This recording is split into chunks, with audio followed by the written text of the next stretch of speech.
দেশ ফ্যাসিস্ট মুক্ত হয়েছে প্রায় ১ বছর, কিন্তু এখনও ফ্যাসিস্টদের দোসররা ষড়যন্ত্র করে চলেছে।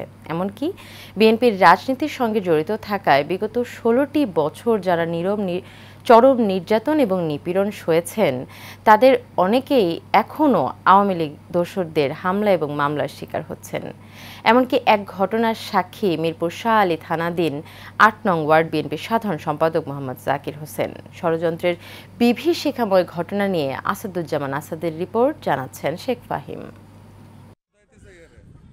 রাজধানীর মিরপুরের গুদারাঘাট এলাকায় এইচ ব্লকের ৭ নম্বর রোডের একটি বাসায় ভাড়া থাকেন শাহ আলী থানাধীন ৮ নং ওয়ার্ড বিএনপির সাধারণ সম্পাদক মোহাম্মদ জাকির হোসেন।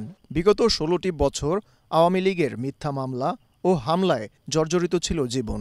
ছাত্র জনতার অভ্যুত্থানে ফ্যাসিস্ট শেখ হাসিনার পতনের পর কিছুটা আশার আলো জ্বলেছিল মনে, কিন্তু ফ্যাসিস্টের পতনের পর নতুন চক্রান্তের শিকার তিনি।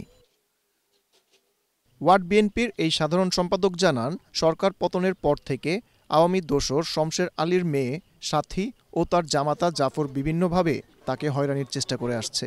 এমনকি সন্ত্রাসী বাহিনী নিয়ে হামলা চালানো সহ মিথ্যে মামলাও দেয়া হয়েছে। ওসি আমার গিয়ে জাতকে ব্যবহার করছে আর কি, করার পরে আমি আইসা পড়ছি।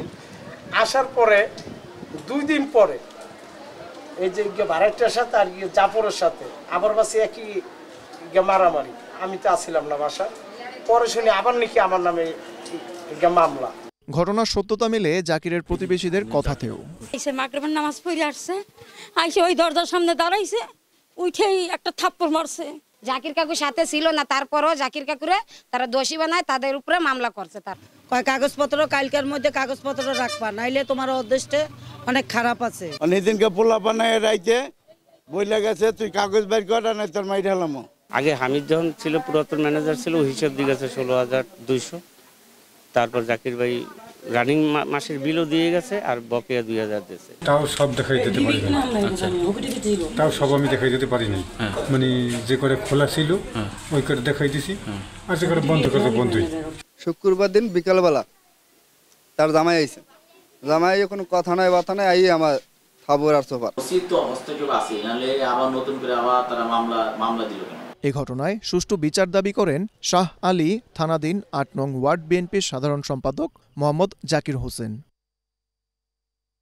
Sheikh Fahim, Asian television.